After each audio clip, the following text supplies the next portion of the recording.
sehat, perkenalkan kami adalah para ahli gizi. Saya Galuh, Saya Fasya. pada kesempatan ini kami akan memaparkan mengenai diet jantung. Sebelum membahas diet jantung, mari kita membahas apa itu penyakit jantung. Penyakit jantung sangatlah berbahaya bagi kesehatan karena dapat mengancam nyawa seseorang. Serangan jantung adalah kondisi yang terjadi ketika pasokan darah menuju jantung terhambat. Ini adalah kondisi medis darurat yang biasanya disebabkan oleh penggumpalan darah atau penumpukan lemak, kolesterol, dan unsur lainnya. Gangguan aliran darah ke jantung tersebut bisa merusak atau menghancurkan otot jantung dan bisa berakibat fatal. Penyebab utama terjadinya serangan jantung adalah penyakit jantung koroner. Penyakit jantung koroner terjadi karena tersumbatnya pembuluh darah utama yang memasuk darah ke jantung atau pembuluh koroner. Sumbatan ini disebabkan oleh timbunan kolesterol berupa plak yang menempel di dinding pembuluh darah. Plak yang retak akan mengakibatkan terjadinya penggumpalan darah. Akhirnya, penggumpalan darah ini akan menghambat pasokan darah dan oksigen ke jantung melalui pembuluh koroner. Kondisi inilah yang akhirnya menyebabkan terjadinya serangan jantung. Adapun disarankan ada beberapa diet yang dianjurkan bagi penderita jantung adalah diet jantung 1, diet jantung 2, dan diet jantung 3. Tujuan dari diet untuk penyakit jantung adalah dengan memberikan makanan yang secukupnya tanpa memberatkan kinerja jantung dan menurunkan berat badan dan mencegah atau menghilangkan penimbunan garam dan air. Diet jantung 3 ini diberikan kepada pasien penyakit jantung yang tidak terlalu berat. Pada diet ini bentuk makanannya adalah makanan lunak. Dengan diberikannya diet jantung pada pasien, ada beberapa syarat yang perlu dilakukan. Permisi Bu. Ya, silakan masuk.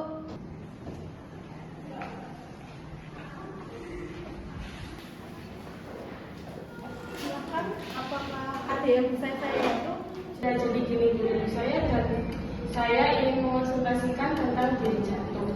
Baik. Apakah sebelumnya sudah pernah konsul mengenai diet jantung? Belum Bu, baru pertama kali ini. Baik. Kalau boleh tahu kebiasaan makan ibunya apa ya? Jadi ibu saya ini suka makan yang berbau daging dan makanan cepat saji. Tapi ibu saya juga jarang banget makan sayur. Tapi ibu saya juga suka makan buah. Baik. Jika dilihat dari kebiasaannya, pola makan ibunya harus diperbaiki total ya, karena makanan yang dikonsumsi itu bisa memicu serangan jantung. Iya Bu, lalu apa lagi yang harus saya lakukan untuk mencegah penyakit jantung ini? Yang pastinya ibunya harus banyak mengonsumsi buah-buahan dan sayuran, memilih produk susu yang rendah lemak, membatasi konsumsi garam, dan mengurangi makan daging-dagingan. Dan juga makanan cepat saji karena mengandung banyak lemak jahat dan juga didampingi olahraga 3 kali seminggu ya. Tetapi Ibu, apakah saya tidak boleh sama sekali mengonsumsi daging? Boleh, namun harus sesuai porsi ya. Bisa dengan daging sapi rendah lemak dan juga ikan laut. Baik, saya akan mengawasi pola makan ibu saya supaya jantungnya stabil kembali.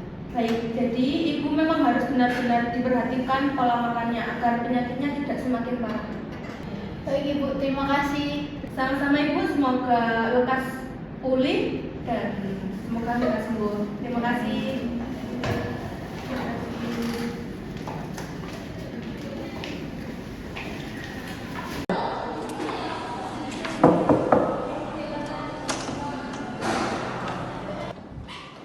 Permisi Ibu.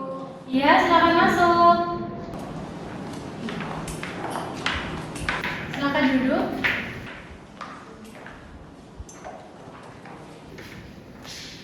Baik Bu, apakah ada yang bisa saya bantu? Jadi gini Bu, suami saya mengonsultasi diet jantung. Suami saya 1 bulan yang lalu sudah opname didiagnosis gejala jantung. Baik, bisa dijelaskan kebiasaan Bapaknya itu seperti apa? Jadi saya masih sering merokok, suka begadang, suka minum kopi, dan nggak suka makan sayur. Tetapi saya kalau pagi suka bersepeda. Iya Bapak.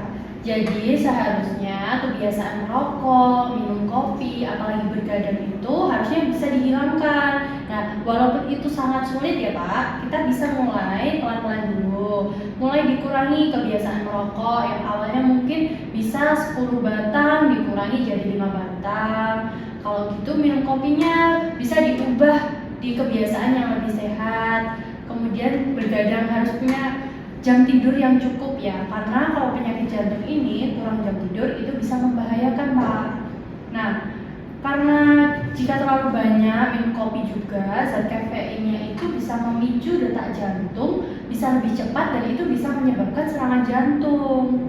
Kalau Ibu, makanan yang direkomendasikannya apa ya? Nah, yang pasti harus mengkonsumsi banyak buah dan sayur. Nah, di sini ada leaflet yang nanti bisa Ibu atau Bapak bawa pulang dipelajari. Di sini ada pantangan makanan apa yang tidak boleh dikonsumsi oleh penderita jantung. Nah, ada pula rekomendasi makanan-makanan yang harusnya dikonsumsi. Nah, ini silakan dibawa pulang. Semoga bisa diterapkan ya. Nah, yang pasti harusnya Bapak harus berkomitmen supaya badannya harus tetap sehat. Jadi harus punya kehidupan dan pola makan yang sehat. Nah, jika ada daging semua boleh ya, tetapi harus sesuai dengan porsinya, tidak boleh berlebih karena apapun yang berlebih itu tidak baik. Untuk sayuran yang direkomendasi apa ya? Nah, di sini tertera ya, di sini ada sayur bayam. Ini ada sayur bayam, sayur brokoli, ada kangkung juga. Intinya sayur-sayuran hijau yang mengandung zat klorofil itu baik untuk kesehatan jantung. Kayak gitu. Nah, jangan lupa untuk konsumsi air putih yang cukup perharinya. Mengerti nggak ya? Ya. Terima kasih ya Bu. Ya, sama-sama. Semoga lekas sembuh. Baik Bu, terima kasih. Ya, sama-sama. Silakan. Semoga lekas sembuh ya.